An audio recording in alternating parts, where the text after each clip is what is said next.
Well, Rand Paul, you talk about government intervention and wanting to limit that, but one of the most controversial issues for you is your stance on abortion. On your website, you write, "I will always vote for any and all legislation that would end abortion or lead us in the direction of ending abortion."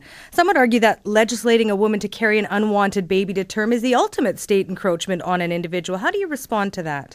It's a difficult and an emotional issue, but, it all gets down to whether you determine there are two individuals involved or one individual. Ultimately, it comes down to defining when life begins. I think all of us agree that 1 month after birth, the baby is still completely dependent on the mother, but nobody's really for terminating the baby a month after birth. A month before birth, it gets more complicated the farther back you go in gestation, but really life begins at some time, and at some point in time we say it's not okay to take a baby's life, and that's really the quandary for people, is determining when life begins.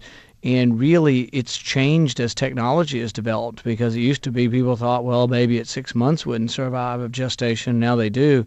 It is a difficult situation, but ultimately, if there are two lives involved, we are talking about individual liberty for each individual.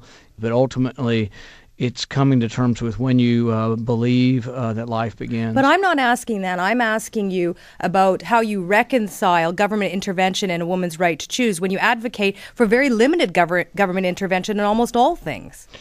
Well, because the idea of individual liberty applies to all individuals. So in order for you to say that it's only about the right to privacy or a right for a woman to choose, you're basically saying that the other individual has no rights.